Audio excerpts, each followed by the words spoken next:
Olá, estamos chegando com o programa que leva até você as iniciativas empreendedoras, os resultados e prospecções das companhias listadas no mercado.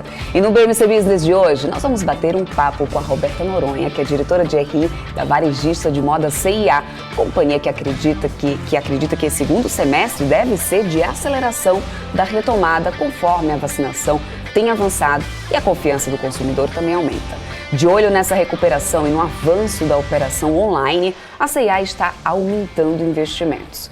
Mas para ser uma empresa de tecnologia, passa também aí pela questão da reabertura de lojas, que ajudam também aí a acelerar as entregas. Por isso, em junho, a empresa chegou a 304 unidades, com 9 aberturas. Quais foram os destaques desse segundo semestre da companhia? Quais são os próximos passos da CIA? É isso que a gente vai saber a partir de agora.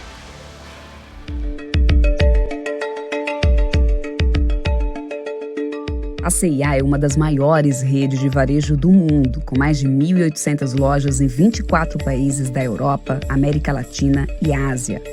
A companhia foi fundada em 1841 pelos irmãos holandeses Clemens e August.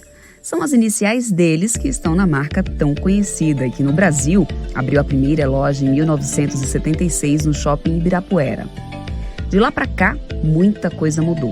Mas a companhia continua trabalhando pela moda a preços acessíveis. A CIA faz parte da Hold Cofra, criada para administrar empresas de vendas no varejo, setor imobiliário, energia renovável e fundos de investimento. A empresa atua em todo o ciclo de vida do produto, com iniciativas e programas que abrangem todo o ecossistema da moda, desde o desenvolvimento, passando pela seleção da matéria-prima, fabricação da peça, logística, até a chegada aos pontos de venda ou onde o cliente quiser.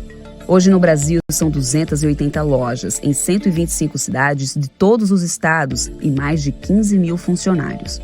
As operações em 2021 estão concentradas nos serviços financeiros de crédito aos clientes, com a joint venture com o Bradesco, na expansão e no conceito das lojas na digitalização. A CIA foi uma das pioneiras na indústria de fast fashion no Brasil e agora trabalha no novo modelo de atuação, o Fashion Tech. Para isso, lançou modelos de lojas e serviços focados na integração online e offline, aumentou em 6 vezes a capacidade de expedição do centro de distribuição para vendas pela internet e faz testes em lojas Hub para a operação Ship from Store, que traz a maior capacidade e eficiência operacional. Hoje a CIA é uma empresa de moda digital, com lojas físicas e calor humano.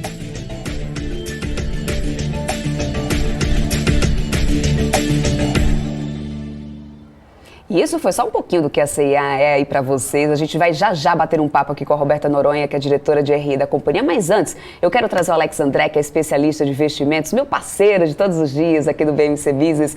Já está aqui comigo. E aí, Alex, vamos lá falar desse varejo de moda com a CIA que acelerou o crescimento em julho, né? É isso aí, Débora. Mesmo sendo impactada pela pandemia, não só a companhia, a CIA, mas outras companhias também ligadas à questão do varejo, vestuário. Mas, ao mesmo tempo, a companhia vem, adotando novas tendências de consumo, a parte digital, como você mesmo disse, vem mostrando força e também, claro, inovando as suas coleções, mostrando aí também que vem, mesmo com essa grande dificuldade provocada pela crise desde o ano passado, a companhia vem mostrando resiliências nos seus números e também nos seus dados operacionais. É isso que a gente vai debater um pouquinho agora, que realmente a CIA tem aí para dizer para o mercado, né, Débora? Exatamente isso, Alex. A gente também ainda vai falar aqui mais de resultados dessa última temporada de balanços, hoje com o Alex também trazendo aí os números de Cogna, Edux e Anima. Mas agora, para entender melhor os números da CIA, saber mais sobre os próximos passos da companhia, a gente vai conversar ao vivo com a Roberta Noronha, que está aqui comigo, ao vivo no estúdio. Agora, com o avanço da vacina, Roberta, a gente já tem até o prazer de conseguir receber aqui algumas empresas ao vivo aqui com a gente no estúdio da BMC, para poder a gente falar um pouco mais aí sobre a companhia, falar sobre os próximos passos aí da CIA. Então vamos lá. Seja muito bem-vinda aqui à BMC. Um prazer, Débora. Muito obrigada pelo convite. Agora ao vivo e a cores. Muito obrigada. Ao vivo e a cores, para a gente conversar aqui com os nossos telespectadores. Então, gente, aproveitem, a Roberta está aqui do meu lado.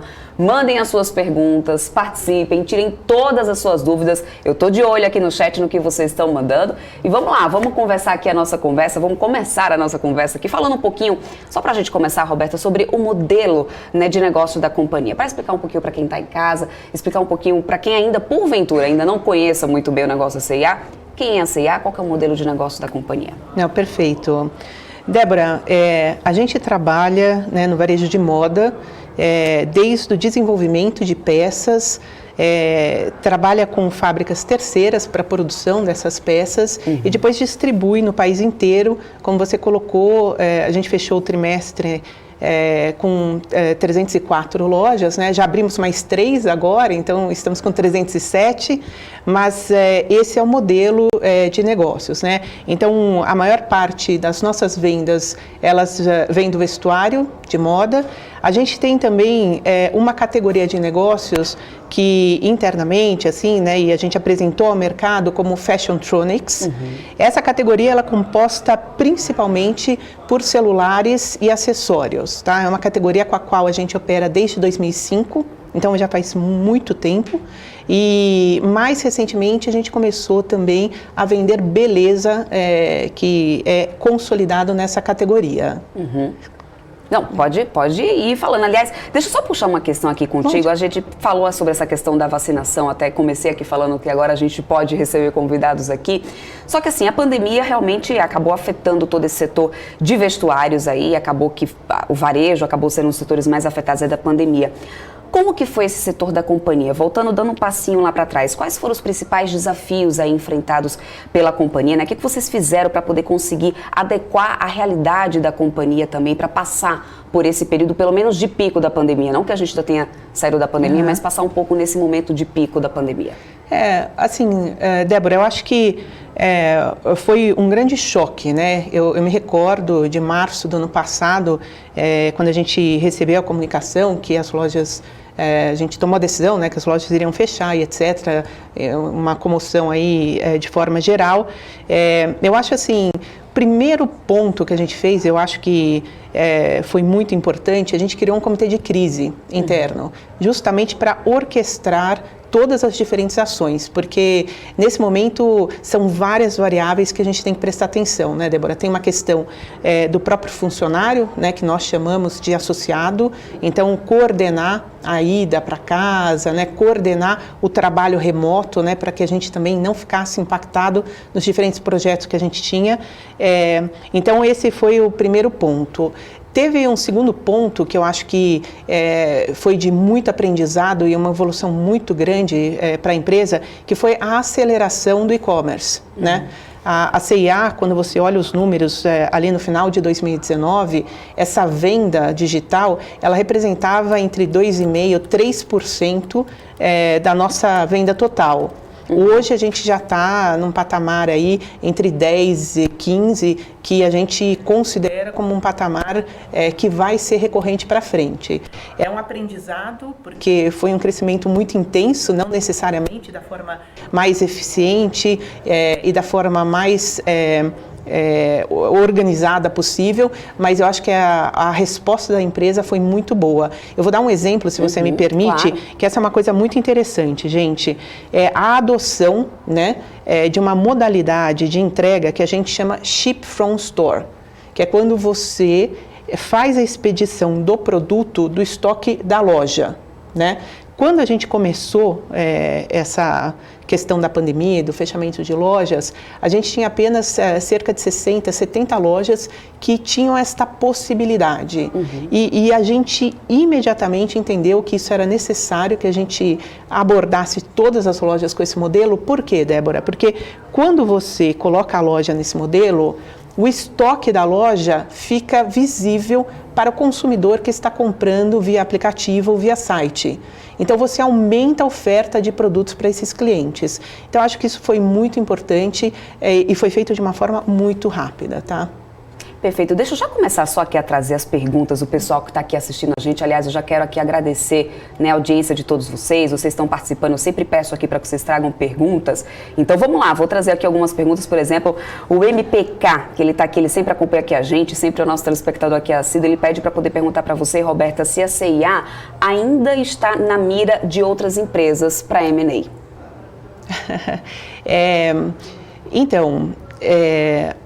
Assim, Débora, eu acho que o setor de varejo, né, recentemente, é um setor que está muito movimentado nessa questão de M&A, né?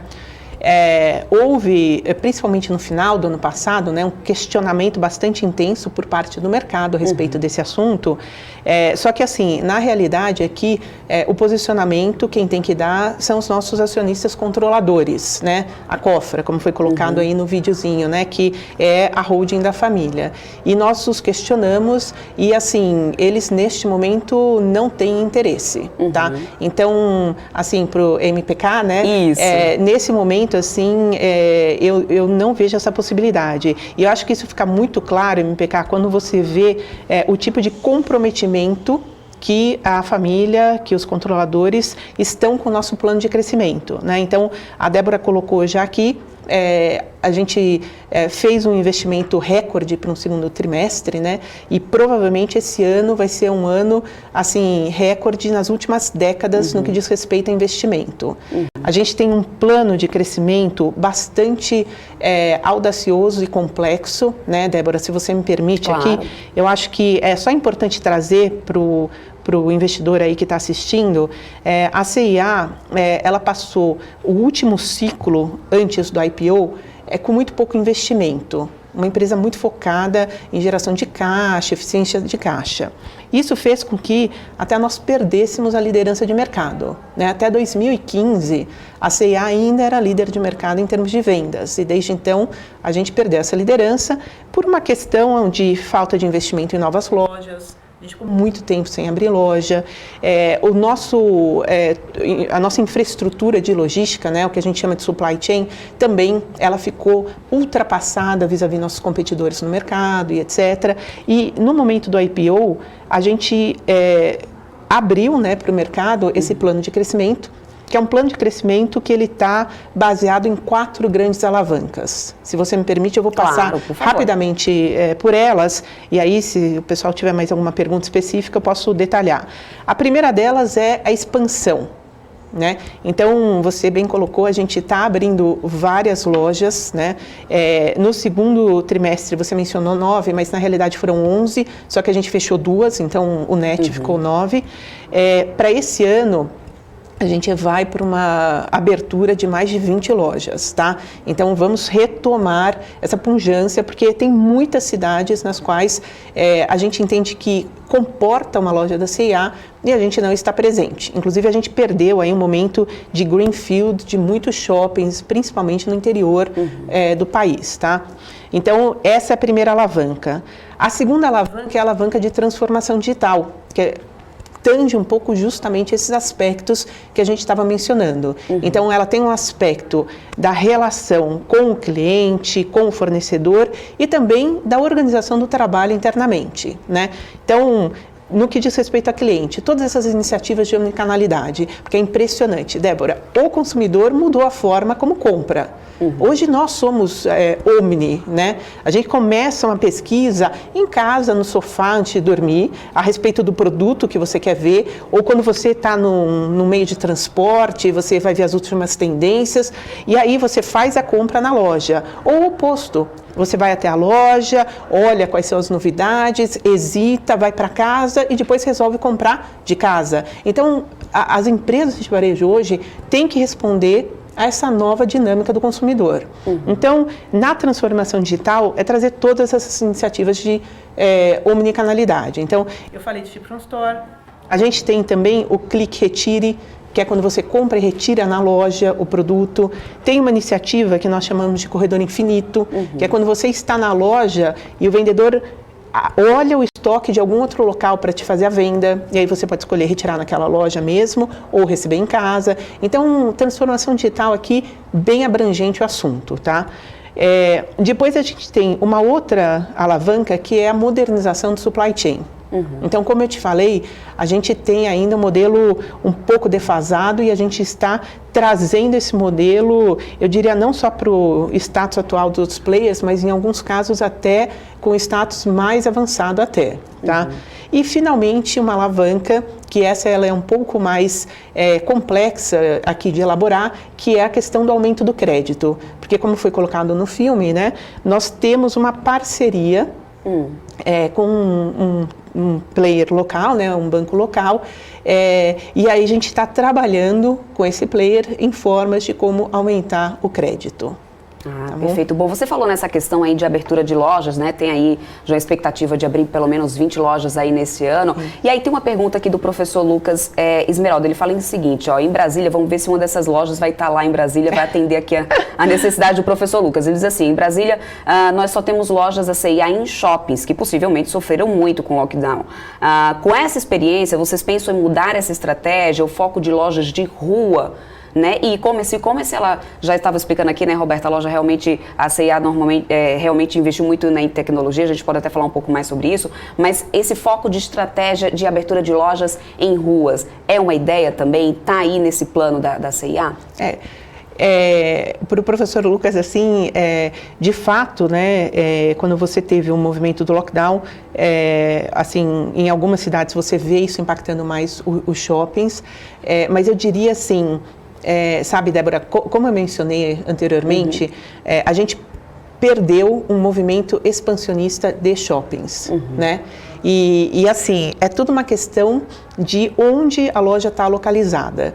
Quando é um shopping que já se provou maduro, o fluxo, né, que a gente consegue garantir na abertura dessa loja é muito positivo.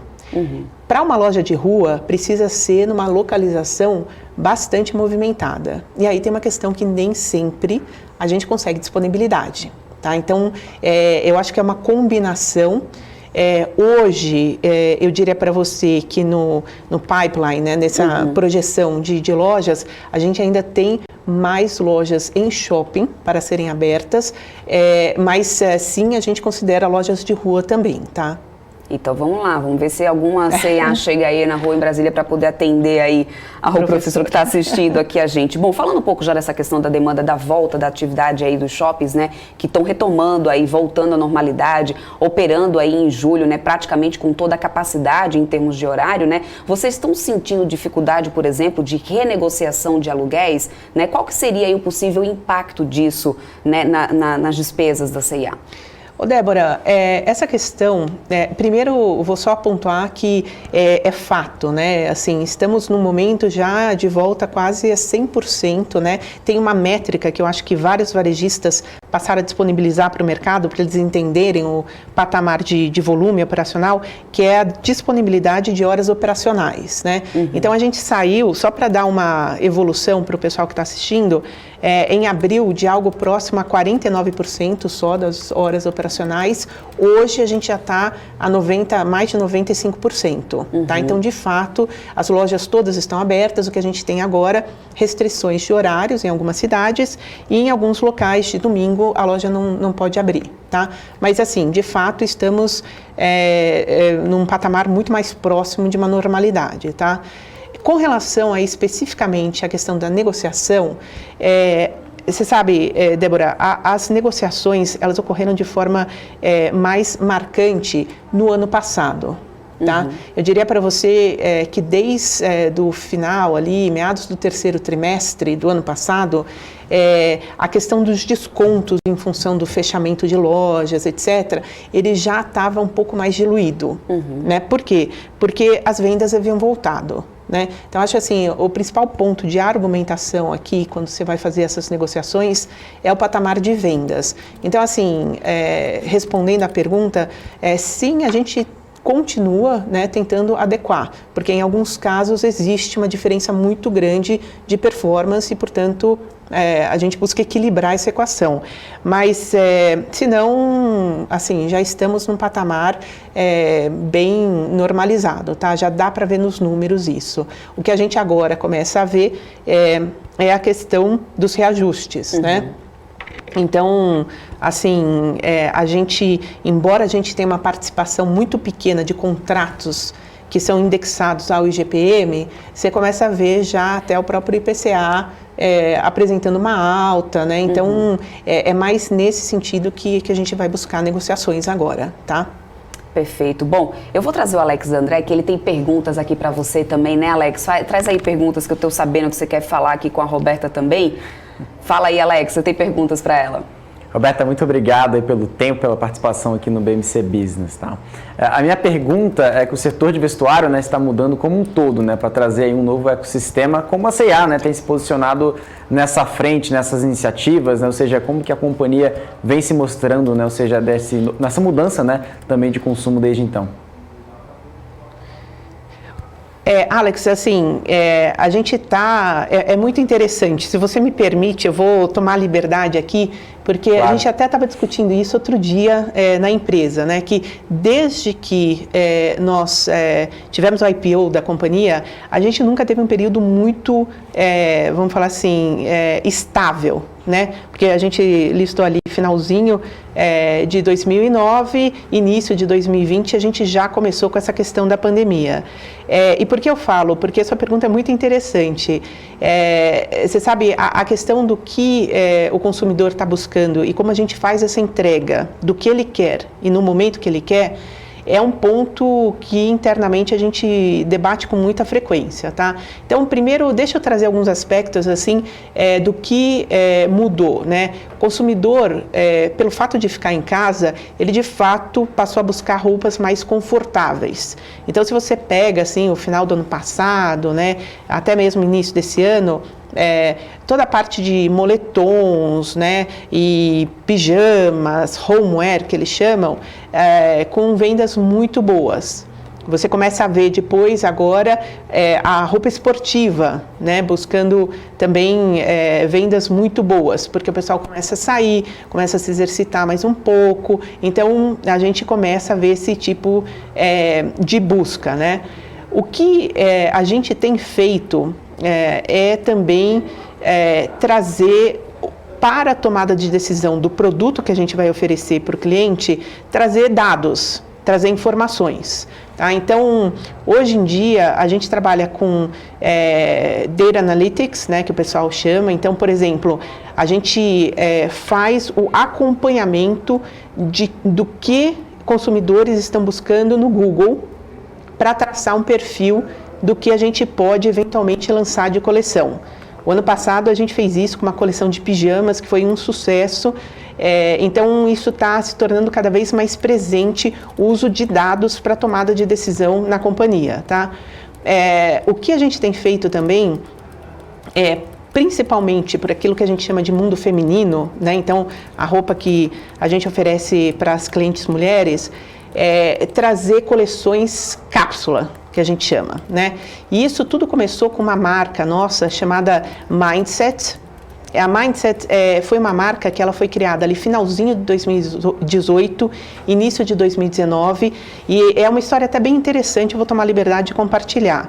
Ela foi fruto de uma viagem que os executivos fizeram a respeito de inovação. Eles fizeram uma imersão em inovação, quando voltaram eles falaram, não, a gente precisa acomodar esse novo olhar, né, para como a companhia se organiza e trabalha os seus produtos aqui também. E eles criaram como se fosse um lab, né? Pegaram uma pessoa de cada, vamos falar assim, etapa do desenvolvimento do produto, e colocaram numa célula apartada, né, que respondia diretamente para eles e deram vamos falar assim, o desafio de trazer o mais rápido possível a moda da rua para, na época era só o site, né, para o site da C&A.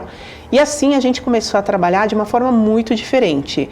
A gente mudou, tem uma métrica que a gente chama do lead time, né? Quanto tempo demora o desenvolvimento do produto até até o produto chegar na loja.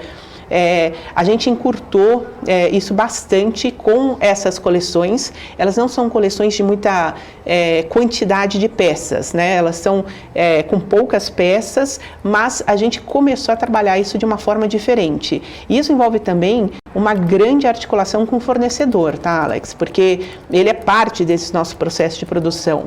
Então, assim, voltando para a sua pergunta, eu diria assim que tem dois grandes pontos. Então, primeiro, conseguir entender o que o consumidor está buscando, né? E eu dei o exemplo de como ele mudou ao longo do tempo, de uma coisa mais confortável, agora bastante para parte de esportiva, que a gente chama de Ace, né? É a nossa marca Ace, e jeans, né? Que jeans está sendo um super sucesso.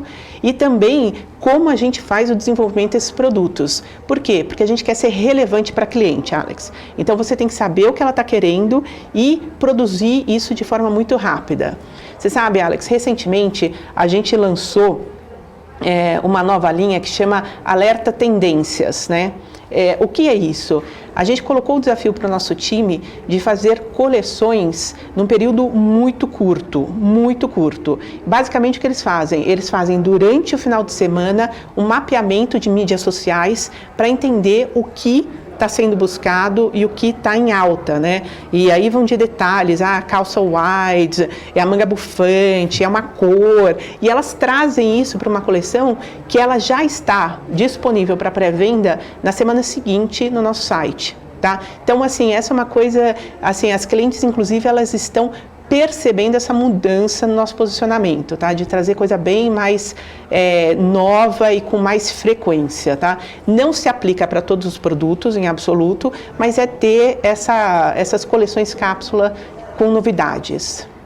Muito bacana essa opcionalidade, Roberta. Agora eu vou passar para a Débora para mais perguntas. Obrigada, Alex. Aliás, a minha pergunta também seria sobre essa questão de periodicidade, assim, mesmo. Periodicidade, olha, quase que não sai, gente, às vezes você trava a língua mesmo com a gente, né? Mas vamos lá, olha só.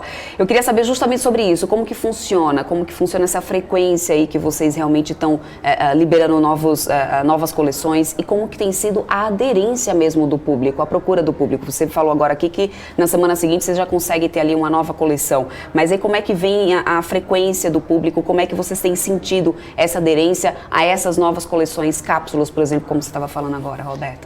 Débora, essas coleções, elas têm como a gente chama, uma informação de moda muito relevante, né? Então, assim, a gente não lança essas coleções com um produto que a gente chama básico, assim, né? A camiseta e etc.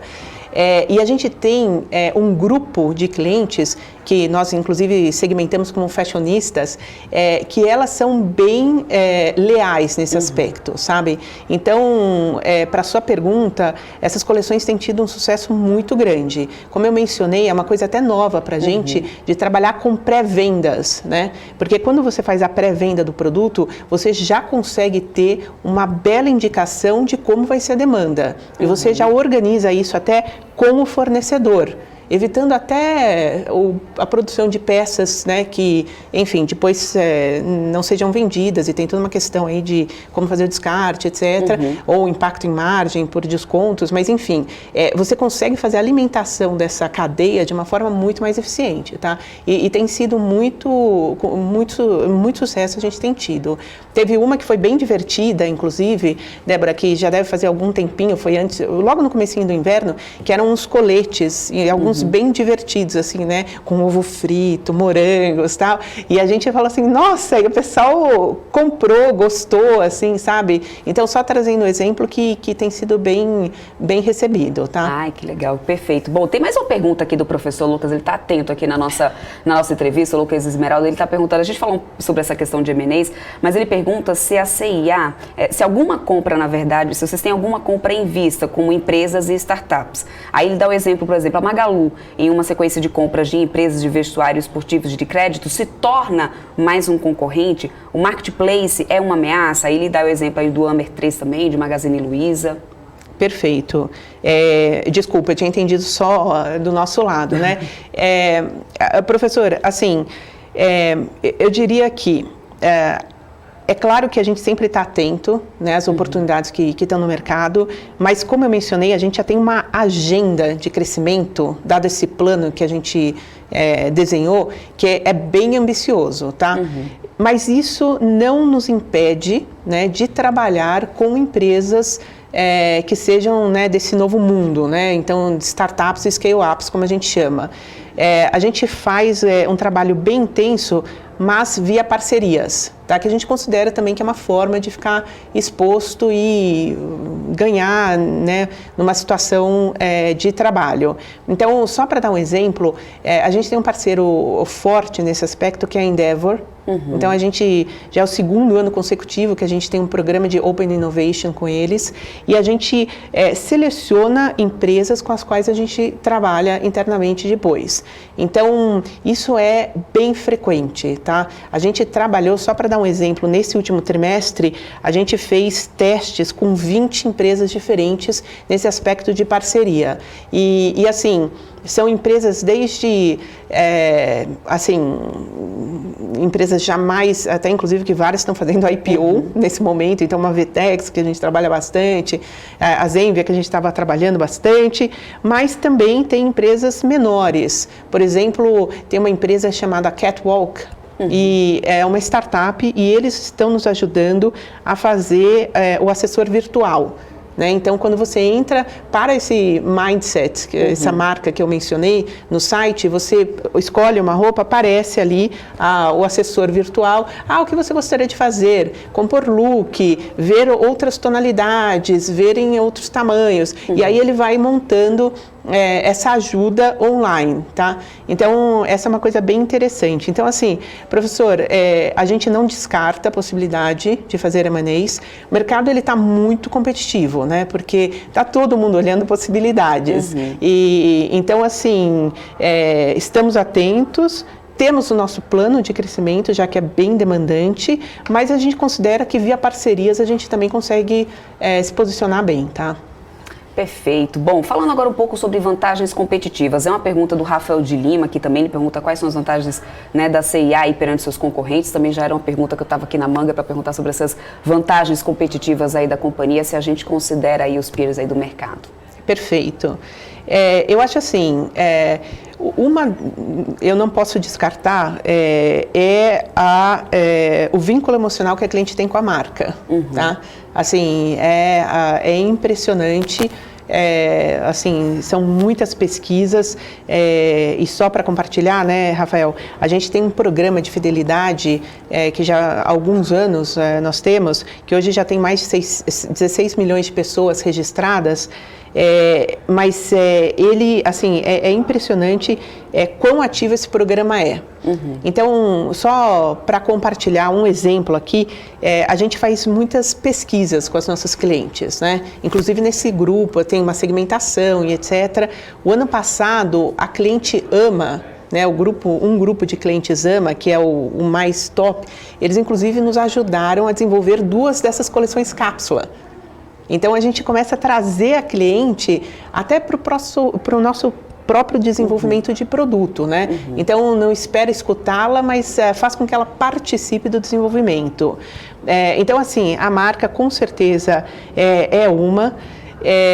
e, Rafael, se me permite, assim, a gente tem um posicionamento geográfico que a gente está em todos os estados do Brasil, a gente tem uma questão de posicionamento, né, de marca, que a gente sempre brinca, né, que se a gente tivesse que criar a persona da marca, a CIA é aquela marca jovem, é uma marca divertida, com energia, sabe? É muito o que, assim, para aqueles que já são um pouquinho mais velhos, que não necessariamente todos, né, Débora? Mas a gente se recorda de um Sebastian, né, como o garoto propaganda da CIA, aquela coisa de energia e tal, e que a gente ainda hoje tenta passar, tá? Agora, para a pergunta do Rafael, Débora, eu vou tomar liberdade. Sabe, Rafael, tem uma questão que eu até aqui consideraria um pouco mais no diâmetro oposto, tá? Que é uma desvantagem que hoje a gente ainda tem que trabalhar, que era justamente a 4ª alavanca que eu mencionei, que é a questão do crédito. Né? Por que eu falo isso? Porque todo mundo sabe que no Brasil tem uma correlação muito grande entre varejo e crédito, né? E pelo fato da gente não ter um poder decisório ao dar o crédito, a gente fica limitado aí ao olhar do parceiro, a gente acaba um pouco penalizado, sabe, Débora? Eu vou compartilhar só uma informação para vocês entenderem o que eu estou falando. Tem uma métrica, e que todos os players disponibilizam, então vocês podem olhar, que é quanto da venda, né, da empresa no trimestre foi feita via crédito ofertado por ela, né? A C&A hoje, ela tem nessa métrica mais ou menos cerca de 13%. Então, 13% das minhas vendas são feitas com este crédito que a gente disponibiliza via parceiro. Quando você olha para os outros players, esse número está entre 30% e 35%. Então, assim, tem um delta aqui daquilo que eu não consigo oferecer de crédito, que a cliente, assim, Débora, ou ela desiste da compra e vai para algum outro lojista que oferece esse crédito, ou senão ela estava com um pedido ou um número de peças muito maior, porque a impulsividade sempre aparece, e ela reduz só para aquilo que ela quer mesmo e geralmente paga cash, né? Paga em dinheiro ou paga com cartão de débito. Então, esse ponto, para a pergunta do Rafael, eu até considero como uma desvantagem que hoje a gente tem que enfrentar ainda, tá? Aí entra, você está me falando essa questão da oferta de crédito, me vem agora uma dúvida sobre a questão também da inadimplência, porque se por um lado você oferta mais crédito, por outro lado a gente também tem a questão de inadimplência. Como que fica isso então, assim, como que vocês têm lidado com isso, principalmente se a gente considerar agora a pandemia, maior desemprego, maior número de desemprego, maior essa questão de baixa renda realmente, esse mesmo tendo aí, né, o Minha Casa Minha, o auxílio emergencial, que isso acabou governo, realmente, né, ajudando realmente uma boa parcela da população a colocar em dia as contas, mas a gente sabe que a inadimplência também aumentou bastante, né? Então, como lidar com isso? Como que vocês fazem? Vocês têm aí uma equipe de cobrança? Vocês também fazem parceria nesse sentido com empresas? Então, Débora, cabe também ao parceiro definir isso. Tá. Ele decide tudo, hoje ele decide tudo a respeito do crédito. E como ele tende a ser um pouco mais conservador, porque tem um certo desalinhamento, né, Débora? Porque quando o varejista oferta crédito, ele tem uma venda atrelada a essa oferta. Quando é o banco oferecendo crédito, ele só tem o risco.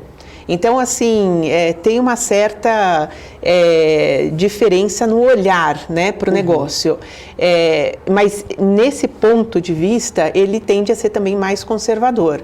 Então, assim, a nossa inadimplência, ela não apresentou, assim, é claro que teve um momento no ano passado, principalmente, de muito impacto, etc., mas não teve um descomportamento muito relevante, tá?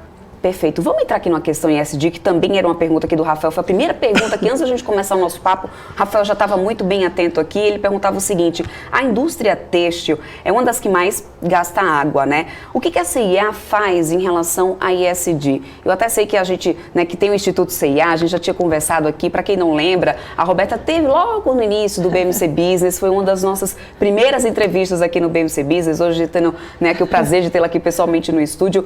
Mas eu lembro que vocês têm aí uma vasta agenda ESG, né, na C&A, Roberta? Perfeito. Você sabe, Débora, esse é um assunto que a própria família sempre deu muito foco, né? Família de controladores, os holandeses. Então, a gente tem uma estrutura até que bastante consolidada de algumas iniciativas. Eu vou tomar a liberdade aqui só de trazer alguns pontos que eu acho que são destaque, eu acho que é bacana compartilhar com o pessoal.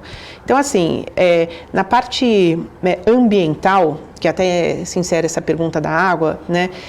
Mas eu gostaria de começar com aquilo que eu considero nosso carro-chefe, que é a gestão de fornecedores. Sabe, Débora, a gente tem uma metodologia de avaliação dos fornecedores que já está assim, sendo colocada em prática há muitos anos. E a gente acompanha a evolução desses fornecedores. Então, assim, tem inclusive uma equipe de auditoria que vai em loco, né, verificar as condições, etc. E é um motivo de orgulho muito grande para os associados, quando a gente, enfim, divulga essas listas e etc. Inclusive, eu até convido todo mundo, porque é uma informação pública, tá? A C&A foi a primeira empresa do varejo a disponibilizar sua lista de fornecedores. Então, você consegue ver quem são os fornecedores da C&A aqui, assim, até internacionalmente, tá? Então, isso é muito bacana. Inclusive, a gente teve uma participação bastante intensa na criação da metodologia da própria BVTEX, tá? Então, essa é uma coisa que nos orgulha muito. Então, essa gestão dos fornecedores. No mesmo pilar aí ambiental, a gente tem metas claras de uso de materiais mais sustentáveis. Tá? Então, o algodão é o grande carro-chefe. Então, a gente tem algodão BCI, que a gente chama, ou algodão mais sustentável. A gente já está acima de 90% do algodão que vem dessas fontes, né? Então, essas fontes são certificações que garantem todas as questões ambientais na produção. Então, o próprio uso de água no plantio, verificação de mão de obra e etc. Então, isso é bem bacana. A gente está começando agora a expandir para outros materiais, mas é um pouco mais desafiador, mas estamos começando. E aí tem a questão dos resíduos tóxicos, né? Então, a pessoa trouxe a questão do jeans, né, o Rafael. A gente, nessa questão específica, Rafael, a gente está trabalhando com uma empresa espanhola, né? Que é uma tecnologia que eles desenvolveram lá, e assim, a gente já reduziu de maneira bem significativa o consumo da água nas lavagens, né, principalmente na parte da lavagem do jeans. Esse é um movimento que eu acho que até dá orgulho, né, mas que toda a indústria está fazendo de forma geral. Você vê vários outros players também fazendo. Eu acho que aqui assim, tem uma conscientização do próprio setor, né, se organizar e trabalhar essa frente, tá? Então, esse aspecto específico, sim, a gente também está atuando com essa empresa espanhola, tá? Já desde final ali de 2019, 2020 foi quando começou de fato, tá? Então, essa parte ambiental. Vou tomar mais 2 minutinhos, Débora, desculpa. Não tem problema, que eu acho que de verdade. É importante trazer também a questão do social, né? E aí aqui a parceria com o Instituto CIA, que está fazendo 30 anos, aliás, esse mês, muito bacana. Inclusive tem assim um projeto super bacana que a gente desenvolveu de fazer como se fosse um concurso para moda, né? Então a sustentabilidade do microempreendedor em moda, né? Como impactar a sociedade via moda. Então a gente está trabalhando com mentorias e vai selecionar alguns projetos para inclusive apoiar financeiramente. Então é muito bacana.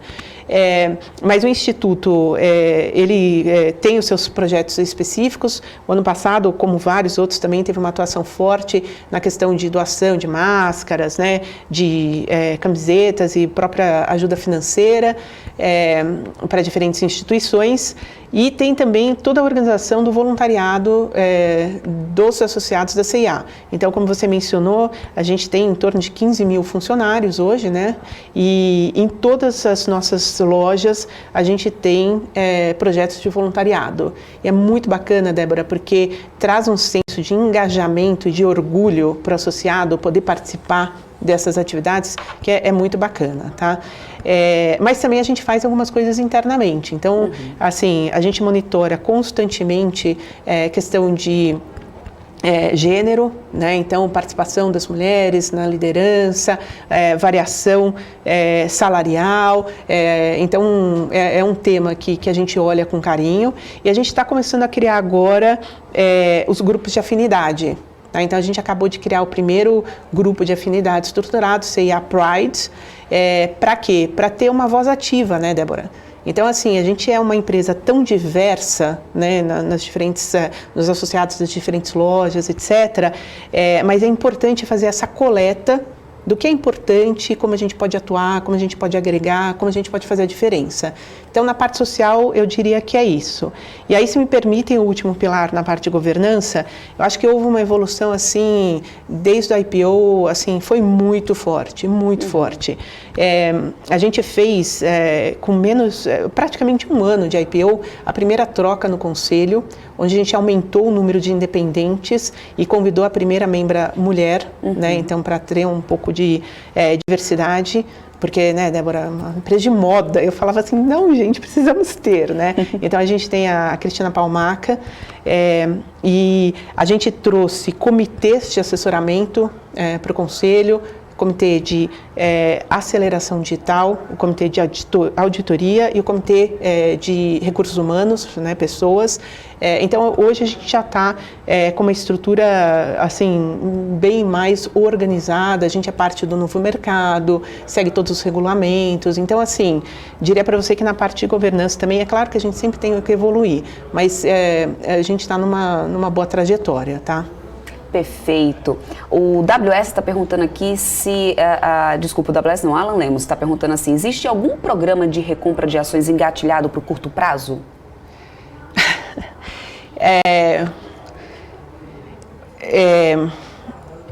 Assim, o programa, assim, nesse momento não, para ser objetiva na sua resposta não, porque tem vários assuntos acontecendo, tá, Débora? Então, a gente tem até uma questão regulatória que não poderia lançar um programa agora, tá?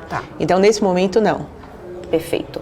Bom, a gente até falou sobre isso, o WS, ele está perguntando aqui sobre as iniciativas Omnichannel aqui da empresa. A gente falou um pouquinho lá no início, né, do nosso papo sobre isso, né, a CA tem cada vez mais investido aí em tecnologia, né, ainda mais com essa mudança de comportamento, como a Roberta falou. Eu vou pedir para você falar então um pouco mais detalhado sobre essas iniciativas da empresa, já que o WS trouxe esse questionamento aqui, até porque a gente sabe que realmente isso é uma tendência, né, a CA tem feito aí mais investimentos relacionados a isso. Então, se puder detalhar um pouquinho mais sobre essas iniciativas da companhia, Roberta, o WS que está pedindo aqui sobre. Com prazer. Então, assim, só recuperando, né? Hoje a gente tem iniciativas que já estão presentes em todas as nossas lojas, tá? Em 100% delas. Essas iniciativas são o Clique Retire. Então, aqui é quando a cliente compra no meio online e escolhe retirar na loja. Então, como é que funciona isso? Tem um locker que geralmente é perto da área do provador. Tá? A cliente chega, fala, olha, eu tenho uma peça, uma vendedora nossa pega a peça, ela assina, geralmente a gente oferta mais alguma coisa, né? Ah, você comprou esses shorts, você quer experimentar aí com essa blusa, né? Então você oferece também outros produtos, e tem uma loja só que a gente está fazendo um teste de um locker com QR Code, que é um pouco mais tecnológico assim, que é a nossa nova loja no Rio Sul. Tá? Então, esse Clique Retire é uma das iniciativas. A outra que eu mencionei é do Corredor Infinito. Então, aqui é quando você está numa loja e o atendente percebe que, ou você faz a abordagem ao atendente perguntando de um outro tamanho, de uma outra cor, e ele verifica, não tendo na loja, ele oferece de algum outro local. Ele fala assim, olha, não tenho aqui, mas eu tenho em tal loja, você pode comprar, vir retirar em 1 dia, 2 dias, ou manda entregar na sua casa. Então, esse é o Corredor Infinito, que a gente chama. O Corredor Infinito, a gente ainda está numa fase de aprendizado, Débora. Ele funcionou super bem para a parte de Fashiontronics, que eu mencionei, porque como é um produto um pouco mais assim, comoditizado, você vai comprar o aparelho, você sabe o modelo e não tem muito. Às vezes, assim, a gente ainda está trabalhando essa questão do vestuário, né? Que às vezes a cliente fala, mas eu não experimentei, etc. Então, a gente está nessa fase. Então, o Corredor Infinito é outra iniciativa de omnicanalidade. A gente tem, como eu mencionei também, o Ship from Store, que é quando a gente recebe o pedido online e aí a gente distribui esse pedido, aí depende, ou vai para o CD, que é dedicado para a operação do online, e aí as peças ficam lá armazenadas, ou se não para uma loja. E aí tem todo um algoritmo aqui que define qual é a melhor estratégia, Débora. Então, assim, tem uma questão de ruptura, porque se não tem no CD, então necessariamente vai para uma das lojas, e aí tem uma questão de custo, quão distante é para fazer essa entrega ou frete. Então, o Ship from Store também está em todas as lojas. A gente está criando nessa iniciativa, Débora, o que a gente chama de lojas hub. Porque o que a gente percebeu, como eu mencionei, a gente foi muito rápido em expandir o Ship from Store para todas as lojas. Mas o que acontece é assim, tem algumas lojas que têm características que trazem mais eficiência para essa operação. Então, são lojas grandes, então, portanto, tem mais estoque na loja, e são lojas bem centralizadas, que permitem aí uma entrega mais rápida e mais barata. Então, hoje a gente já está operando com mais de 20 lojas hub, e essas lojas, o que acontece? O que é diferente, né? A gente monta uma mini operação lá, como se fosse um mini CD. Então, tem uma área de picking específica, é tudo mais organizado, trazendo mais produtividade. Nessas lojas, Débora, a gente consegue fazer até 1.000 pedidos por dia, tá, de expedição. Então, assim, é bem diferente, tá? Uma outra ordem de grandeza. Então, esse é o Ship from Store. E aí, uma outra... vamos falar assim, iniciativa que eu não mencionei, mas que ela está muito interessante, principalmente nesse começo desse ano, porque a gente começou o piloto no final do ano passado, é a vendas por WhatsApp. É impressionante como a nossa cliente... Isso começou depois da iniciativa de poder fazer pagamentos também pelo WhatsApp? Não, ainda não. Tá. Não, ainda é isolada, Débora, mas a gente foi um pouco mais... Como a gente estava com o Ship from Store, etc e tal, eu diria para você que a gente demorou um pouquinho mais de tempo para estruturar a operação, mas assim, hoje assim, é impressionante. Então tem duas abordagens nessa venda por WhatsApp. Ela é reativa, então é quando você está no site, tem algum problema e pede ajuda de um vendedor. Ou ela é proativa. Então aqui você lembra que a gente tem o programa C&A e Você, com mais de 16 milhões de clientes cadastradas. A gente faz uma referência de geolocalização, e aí a gente manda como se fosse uma carteira para atendente da loja, falando, aborda essas clientes, vê se tem alguma peça. E aí a gente segmenta. Então, por exemplo, se é uma cliente que eu sei, de novo, uso de dados, né? Se eu sei que é uma cliente que comprou infantil recentemente, e aí entra uma promoção de inverno infantil, eu a sensibilizo. Olha, começamos a liquidação do inverno infantil, você tem interesse em alguma peça? Então, a gente tem essas duas abordagens, a reativa e a proativa. E está indo super bem, tá? E aí, só para finalizar, Débora, prometo que a pergunta, eu fico empolgada, né? Tem a questão daquilo que a gente chama Minha C&A. Né? O Minha C&A, o que é? A gente está criando uma rede de influenciadoras que tem pequenas lojinhas da C&A também. E é muito bacana, Débora, porque é impressionante de ver, né, como a gente consegue regionalizar o produto também. Porque a influencer do Rio Grande do Sul, ela monta o look e ela prepara a peça de uma forma completamente diferente da influencer do Nordeste ou do Norte. E isso é muito aquilo que a gente quer, sabe? De regionalizar a abordagem para cliente. Tem um aspecto, assim, só para compartilhar dessa questão de regionalização, as lojas novas que a gente está abrindo, a gente sempre tenta trazer alguma peculiaridade do local. Então a gente está criando com uma artista carioca painéis na área perto do provador com características específicas daquela cidade, né? Para falar, olha, eu tô aqui, eu sei que eu tô aqui, a C&A de Bragança Paulista, é a C&A de Foz do Iguaçu.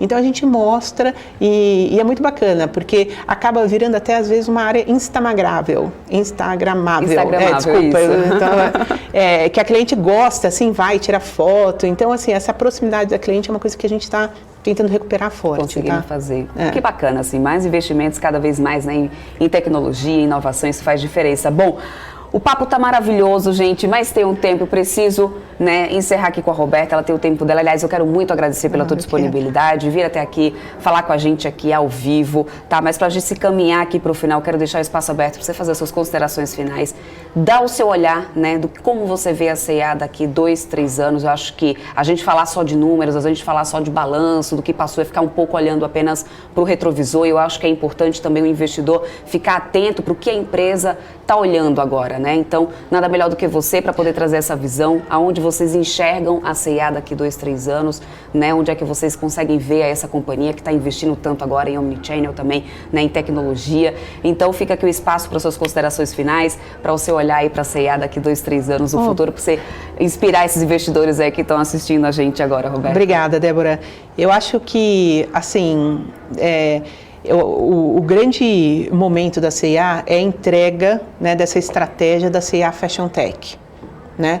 Então, assim, como eu falei, as 4 alavancas, elas vão trazer um valor para a empresa é muito bacana. Então, voltar a ter uma presença mais forte física, né, via as lojas, tá muito mais conectada, né, nessa questão de transformação digital com a cliente. Eu acho que também é muito importante o crédito e a questão da modernização do supply chain. Então, assim, sabe, Débora, eu vejo assim a C&A como um grande quebra-cabeça de Lego. A gente está trabalhando várias variáveis e, assim, não é de se menosprezar a complexidade, porque são projetos que são demandantes.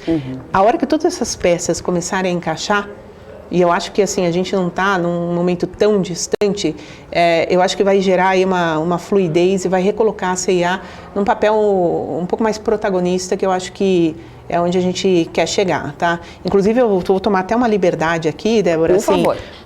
Principalmente essa questão da modernização do supply, a gente está fazendo, assim, atuações aí, implementando projetos que são, assim, globalmente reconhecidos, tá? A gente ganhou já uma referência como case mundial de um supplier com o qual a gente está trabalhando, pela forma como a gente está implementando o projeto e etc.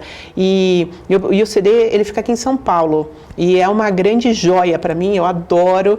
Então, se algum investidor tiver interesse de ir lá ver em loco o que a gente está fazendo e etc., só entrar em contato com a gente que eu vou ter muito prazer em organizar essa visita, tá? Olha aí, pessoal, então fiquem atentos. Entra no site aí, RI da C&A, não é isso? Isso, perfeito. ri.cia.com.br, é isso mesmo? Já sei até de cor, gente. Inclusive, ó, tem o L. Júnior tá dizendo aqui assim, abriram a C&A essa semana aqui na minha cidade, em Itabaiana. Olha isso, lá no Sergipe. É uma das três. Tá isso. Faz parte, inclusive, aí do processo de expansão da companhia. Muito obrigada a você, Roberta. Eu te espero aqui outras vezes, tá? Com certeza. Tá vindo aí temporada do terceiro trimestre da companhia. Eu espero aqui. Vamos vir divulgar aqui esse terceiro trimestre da C&A aqui com a gente, tá Perfeito, bom? muito obrigada. Aqui pra vocês. Muito obrigada, gente. Essa foi a Roberta Noronha, que é diretora de RI da C&A. Eu espero que vocês tenham gostado aí do papo sobre a companhia, que a gente também vai falar mais um pouquinho por aqui, só que agora no papo com o Vigílio Lage, que é especialista da Valor Investimentos, já está aqui comigo, está aqui acompanhando esse nosso papo aqui, né, Vigílio, junto com a Roberta. Você está aqui também para poder a gente falar um pouco, avaliar um pouquinho, né, esses resultados da companhia. Muito obrigada por ter aceito o nosso convite.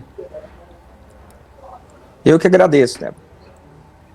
Vigílio, como você avalia esses investimentos aí da companhia, né, que atingiram o patamar recorde nas últimas décadas, né, contabilizando aí mais de 141 milhões de reais, ou seja, um aumento de 200% nesse segundo trimestre de 2021? Eu acho que faz sentido até para, de certa forma, já foi até falado, né, pela a questão da alavancagem financeira da empresa, mas para setores que realmente são demandados, são situações que eu acredito que faz sentido e que o consumo vai aumentar naquelas posições, naquelas situações. Olhando para esse segundo trimestre da companhia, a partir de maio e junho, a retomada foi consistente, né, com crescimento de 4% na receita líquida com mercadorias. Isso. Com essa tendência, você acredita que essa tendência, na verdade, pode ser mantida nos próximos meses? Né? Quais que foram os destaques, no teu ponto de vista, desse segundo trimestre? Os destaques foram justamente o EBITDA aumentar, né? O EBITDA e o EBITDA aumentando faz com que a receita da empresa fique mais positiva. Acredito que com essa questão da vacinação, Covid reduzindo, toda essa situação que a gente está tendo de pandemia e a volta desse consumo reprimido que a gente está, né, tendo agora, né, a reabertura de shopping, etc., o consumo volta, né, volta com, assim, o único receio hoje é a inflação, mas o consumo volta. E aí, de certa forma, o consumo voltando melhora aí os resultados operacionais da companhia. Tá, para poder acompanhar essa transformação digital no mercado da moda, né, a C&A também tem investido em logística, tecnologia, né, com o objetivo de aumentar essa participação das vendas online no faturamento total e também aumentar, né, a competitividade no mercado. Mas a maior parte das vendas da companhia ainda é realizada por meio de lojas físicas, né, instaladas em suas maior parte shopping centers e ainda também, né, não estamos totalmente livres da pandemia. Acha que esse ainda é um dos maiores fatores de risco da companhia em relação à concorrência? De risco, não, justamente por conta dessa demanda reprimida. Só que o fato da companhia ter focado e aumentar os seus investimentos no e-commerce dilui esse risco a longo prazo. Uhum. E falando em vantagem competitiva, o que coloca a CIA na frente da concorrência, na sua opinião? A C&A tem mais tempo de loja, de pessoas e clientes que consomem há mais tempo nessa empresa. Então, acredito que o nome C&A já é um nome bastante competitivo por si só. Só que entrando nesse segmento de e-commerce, né, entrando nesse segmento competitivo, acredito que a empresa tem seus fatores para passar na frente aí no mercado. Uhum. E como que você avalia o cenário macroeconômico aí, com a preocupação, né, de inflação, desafios da cadeia de suprimentos aí no modelo de negócios da CIA? O grande problema hoje é justamente a cadeia de suprimentos. Só esse que eu avalio aqui no curto prazo como um grande problema, mas não só para a CIA, mas como para várias empresas, não só desse setor, como de vários outros. A questão da inflação também é um ponto de preocupação. Porém, a gente tem que esperar acabar total essa vacinação, ver a reabertura da economia para poder traçar um cenário melhor. Perfeito. Vigílio, considerando esses pontos positivos, né, e também de riscos da companhia, como que você avalia hoje o papel da companhia? Você acha que ainda está descontado em relação aos peers aí do mercado? Sim, eu até separei alguns pontos, né, de destaques positivos, que é recuperação de vendas, né, a melhoria do consumo, o desempenho sólido nessa questão do e-commerce, que a gente viu que é um fator assim, de bastante destaque, tá? E apesar dessa questão da cadeia de suprimento tá um pouco sob júdice, sob receio, ainda está no caminho certo, né? A questão do destaque negativo, ainda assim, é a questão de fluxo de caixa da empresa hoje. Perfeito. Bom, eu quero te agradecer, Vigílio, mas quero deixar aqui claro antes o espaço para que você faça suas considerações finais aí sobre não só a CIA, mas também como esse setor varejista, né, e de moda principalmente, que a gente está vendo aí começar essa retomada econômica. Então fica aqui o seu espaço para as considerações finais e, claro, também te agradeço já de antemão aqui pela tua participação. Poxa, eu que agradeço. Assim, o que a gente tem para avaliar no cenário macroeconômico é a questão exatamente da retomada econômica. A vacinação, se não me engano, chegou a algo em 70%, 80%, e acredito que já no início do ano que vem, com essa retomada econômica mais forte e com esse cenário um pouco de inflação controlada, acredito que não só no setor do varejo, setor de consumo e setor de roupas, etc., a gente vai ter uma evolução bacana aí, e aí a questão que a empresa está bastante descontada, então tem muito cenário, tem muita situação positiva pela frente. Perfeito. Muito obrigada, Vigílio. Até uma próxima para a gente falar aqui na BMC de Mercado. Até mais. Tchau, tchau. Essa foi a participação do Vigílio Lage, que é especialista da Valor Investimentos, ajudando a gente a levar para você informação que gera valor para os seus investimentos. Mas a gente vai continuar falando aqui da temporada de resultados aí, dessa segunda temporada, da temporada de balanço desse segundo trimestre, né? Eu já ia falar dessa segunda temporada de balanço. Tá no mesmo, né, Alex? Tá tudo no mesmo. Vamos lá, vamos começar a falar sobre os resultados de Cogna hoje, né, que informou que encerrou o segundo TRI aí com prejuízo líquido ajustado de mais de 20 milhões de reais, né? O valor foi 85,4% menor do que o registrado no mesmo intervalo do ano passado, né, Alex? É isso mesmo, Débora. As companhias, né, de educação ainda sofrendo, né, em relação ao desafio, né, de adições líquidas promovidas aí pelo coronavírus, principalmente no ensino presencial, que isso divide muitas opiniões, né? Ou seja, realmente quando isso vai acontecer e qual velocidade, né, qual deve ser esse modelo agora, né, daqui para frente, se vai adotar o modelo híbrido, né, se realmente vai ter um modelo, né, totalmente presencial, e isso impacta claramente no como a companhia deve se posicionar no mercado e também como que deve ser a relação de custos e despesas. À medida que o ensino à distância promove uma margem maior no resultado da companhia, mas também, né, o ensino presencial é vital e também marca, né, a qualidade da companhia e também o posicionamento dos seus ativos de forma estratégica em todo o Brasil. Então vamos colocar aqui a apresentação na tela para a gente falar rapidinho, né, de como foram aí os resultados da Cogna, né, no segundo trimestre. A Débora passou aqui os principais pontos, né.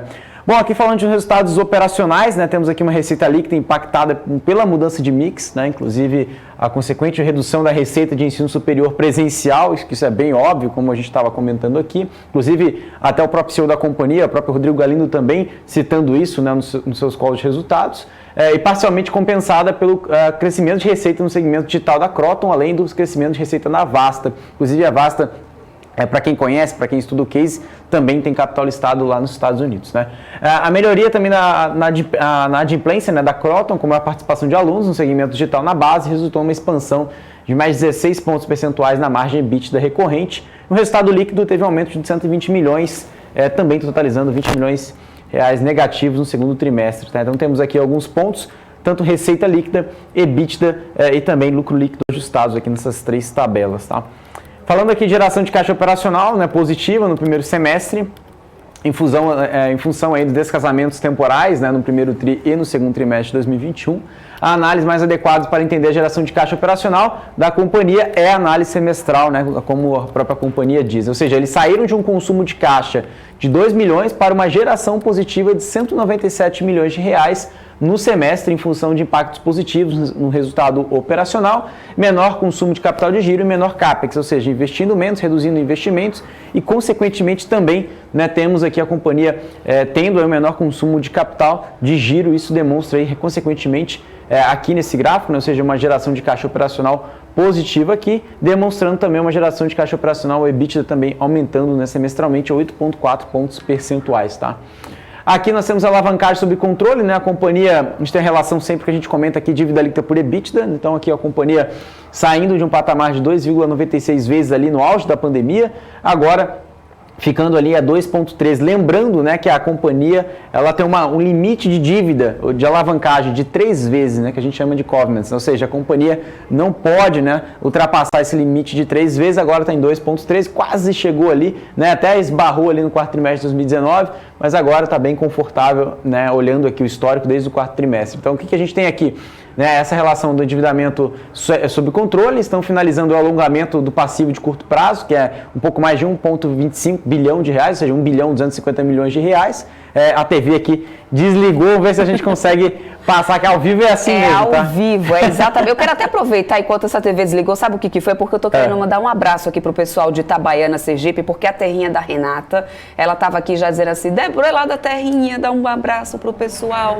Gente, um forte abraço para todos vocês também do Nordeste, onde meu sangue corre quente aqui, que saudade do meu Nordeste. Muito obrigada pela audiência de todos vocês sempre, que bom ter a presença de vocês por aqui. Um forte abraço aí pro Eli Júnior 17, que estava aqui acompanhando a gente, da terrinha da Renata, Itabaiana, Sergipe. Então fica aqui mais do que registrado o meu abraço e meu agradecimento pela audiência de todos vocês aqui, que é tão importante, é tão fundamental pra gente ir construindo aqui a BMC. A gente está aqui com essa missão de levar a informação que gera valor para os seus investimentos, para que vocês saibam cada vez mais o que fazer aí, tomar a decisão certa no momento exato. Então, esse é o nosso papel, a gente está aqui para poder fazer isso, então valeu aqui essa pausa, o Alex, que era para justamente a gente conseguir mandar aqui esse alô para o pessoal de Itabaiana, lá de Sergipe. Eu vou aproveitar para dar um alô aí também pro pessoal de Natal, que eu tenho certeza que sempre estão aqui me acompanhando todos os dias, João Pessoa também, que saudade aí de todo mundo. É isso aí, vamos lá, mas vamos continuar falando aqui, Alex, enquanto o pessoal vai arrumando aí o telão aí atrás de você, a gente continua falando aqui, não tem problema. Vamos lá, vamos ver se o pessoal consegue colocar aqui na tela, né, a apresentação, em vez de tiver aqui no telão, colocar aqui na tela cheia. Mas eu tenho aqui na frente, eu tenho uma outra tela aqui também, no plano B aqui, vou continuar falando dos números da Cogna, né, agora na parte de endividamento, né, ou seja, o que nós temos aqui? A companhia tem uma sólida posição de caixa, né, de mais de 3,7 bilhões de reais, ou seja, a gente está falando de uma alavancagem financeira, né, inclusive, vamos passar aqui para o próximo slide, vamos chegar lá na parte de endividamento. A gente já avançou aqui, agora passando agora mais um slide, vamos passar só para o próximo, aí sim, a gente está nesse slide de endividamento, beleza, muito obrigado, a equipe sempre muito rápida aqui, né, Débora, da BMC News, sempre atualizando todo mundo aqui.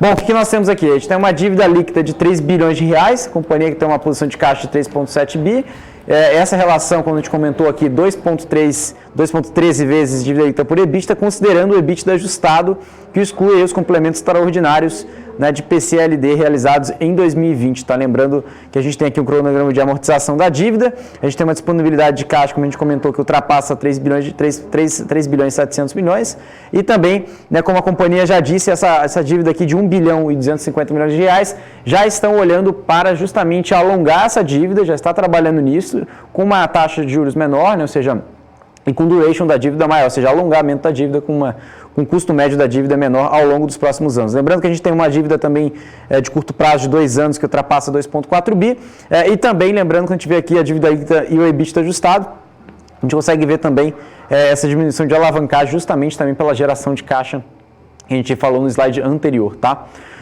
Que nós temos aqui no próximo slide um resultado no segundo trimestre, principalmente aqui nos principais highlights, né? Ou seja, a gente vê aqui a graduação presencial diminuindo em relação, né, ao ano passado, né? Isso é um dado óbvio, né, mas vale a pena a gente lembrar. Graduação digital também crescente, ou seja, essa mudança de mix, ou seja, menos alunos presenciais, porque justamente as aulas presenciais não voltaram mesmo, né, com a vacinação, né, de jovens, né, 18 anos para cima, né, que são os universitários.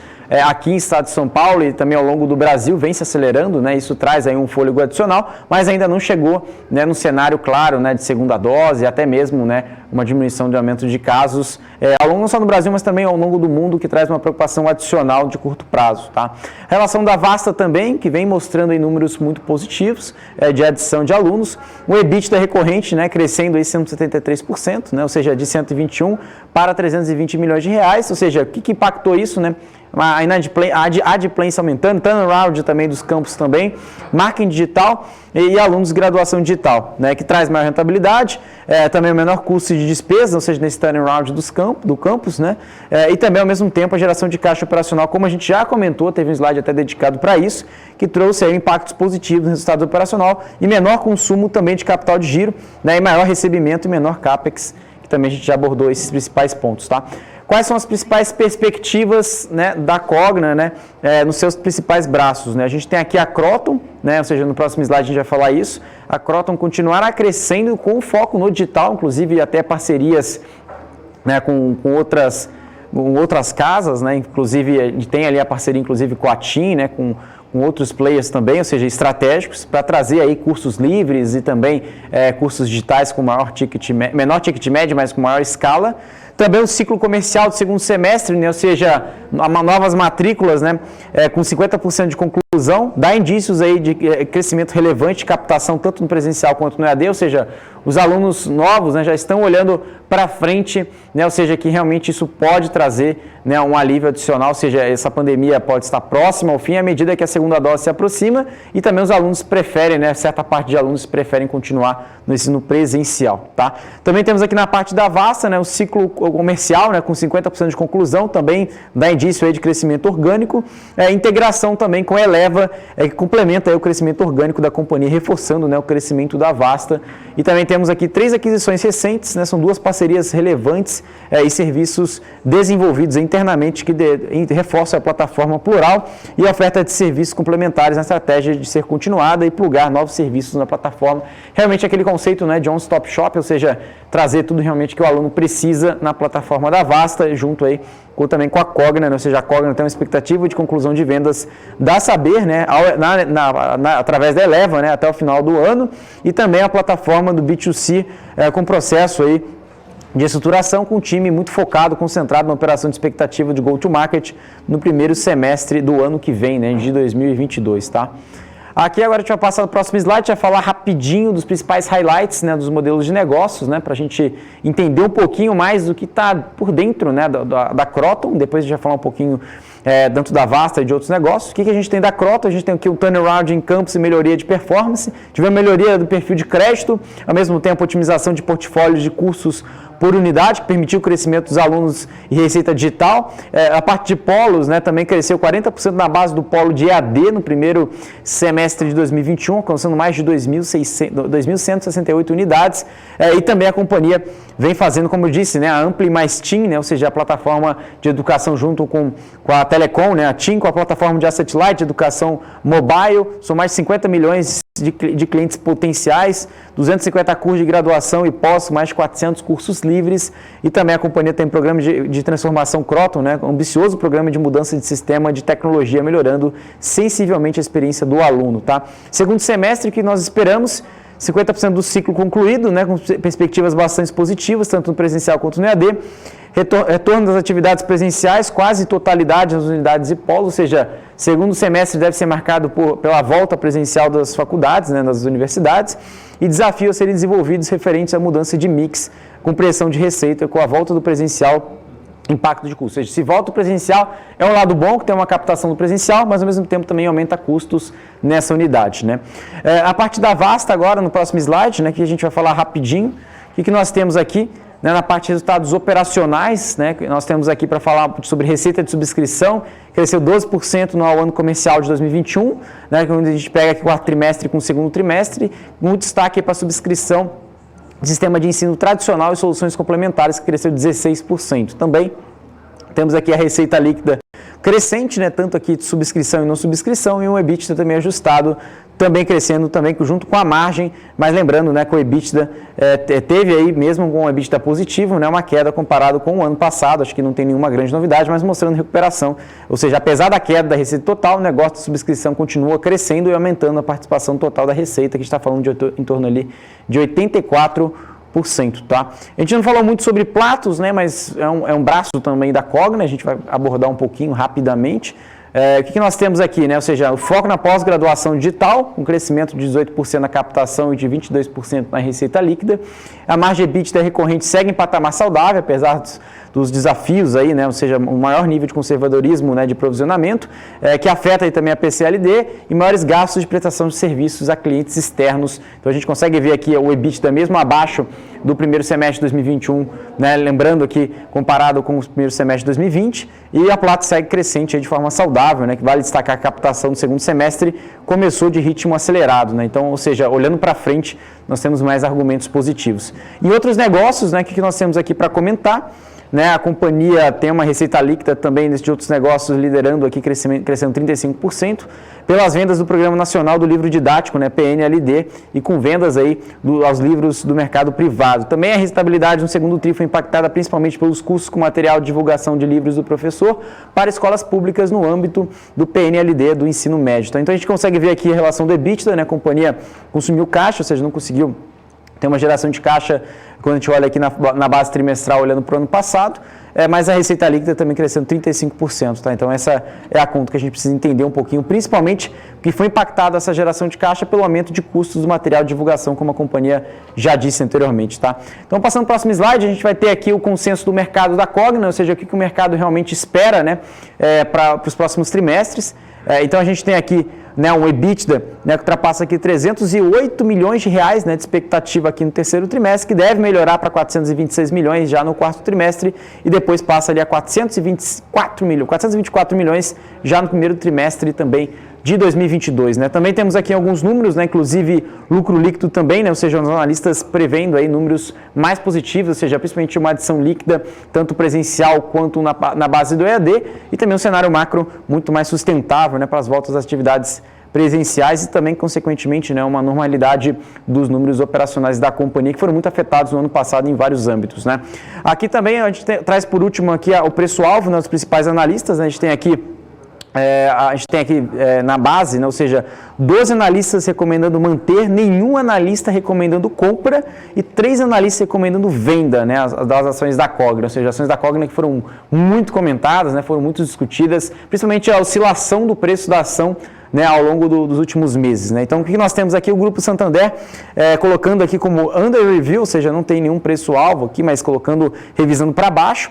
Morgan Stanley revisando aqui para 4,50, Credit Suisse também 3,40, também temos aqui Bradesco BBI colocando a 5,20, neutro, e também Banco do Brasil também temos aqui 5,70, depois Banco BTG também temos aqui na casa ali dos 3,50. Então, são os principais grandes bancos também que deram aqui as recomendações dos preços-alvos aqui referente às ações da Cogna, Débora. Alex, a gente vai ficar vendo os números de Ânima para amanhã e também aqui de Edux, mas assim, Ânima especialmente, gente, eu vou dizer que vale a pena esperar, sabe por quê? Porque Ânima a gente vai ter aqui amanhã ao vivo, às 8 horas da manhã, temporada de balanço, não que o nosso querido Alex André não já traga aí todos esses números com análise muito incrível aí da companhia, mas pelo nosso tempo, é que eu já tenho aqui a Hanna Beltrão, não dá pra vocês verem aí, mas a Hanna já tá aqui do meu ladinho, quase assim, ó, Débora, tá bom, hein? Tá bom, hein? Você já tá aí nessa programação o dia inteiro, tem um Now aí pra poder chegar a trazer essas últimas notícias do mercado com esse BOV que tá derretendo hoje, vamos entender tudo que tá acontecendo aí no mercado nessa tarde, então a gente vai ficar devendo Edux pra amanhã, Alex, e Ânima, a gente vai ter nessa programação especial de temporada de balanço, que a gente tá aqui na BMC, às 8 horas da manhã, comigo e o Alex, eu quero ver vocês aqui, hein? Vocês vão ter que aturar a gente, né, Alex? É isso aí, Débora. Amanhã a gente vai ter aí justamente, né, com a Ânima, falando um pouquinho sobre o setor de educação, falando sobre tecnologia, né, a Ânima tem aí um grande cerne, né, na base, né, de investimento em tecnologia, que vem se provando, né, ou seja, nesse momento de pandemia, né, ou seja, realmente a Ânima tem também um serviço muito agregado, quando a gente fala aqui de cursos, também na sua grade, vem sendo reconhecida por isso, e é isso que a gente vai falar um pouquinho, lembrando também, claro, dos números financeiros e operacionais referente ao segundo trimestre, Débora. Isso mesmo, Alex. Então, olha só, quem está assistindo a gente já pega papel e caneta e fiquem antenados. Eu e Alex voltamos daqui a pouquinho, 19 horas na programação, para poder falar com a Cury, nessa programação especial de temporada de balanços. Então já vai anotando aí as suas dúvidas sobre os resultados da companhia. Vamos falar aí desse setor, né, imobiliário, também de corporação, com a Cury logo mais, 19 horas comigo e com o Alex André. Amanhã pela manhã, 8 horas da manhã, temporada de balanço também com a Ânima. E à tarde, BMC Business, a gente traz aí os números da Edux que a gente ficou devendo aí pro pessoal. Combinado assim, Alex? Combinado. Vamos maratonar BMC News o dia inteiro, de manhã até a noite, com muito conteúdo de qualidade. Débora, muito obrigado mais uma vez. E também, claro, agradecer a equipe da BMC News e você que sempre nos assiste. Agora, deixar o nosso espaço aqui para a grande Hanna Beltrão e, claro, Rafael Lara. Exatamente isso, Alex. Eu vou ficando por aqui, gente. Lembrando, 19 horas, eu tô de volta com temporada de balanços aqui com a Cury. A gente vai falar tudo aí sobre esse setor, os próximos passos da companhia, as expectativas e tudo que repercutiu aí nesse segundo trimestre da Cury. Não perca 19 horas. Mas agora vocês continuam na nossa programação com a Hanna Beltrão e o Rafael Lara no BMC Now. Tchau, tchau, até já!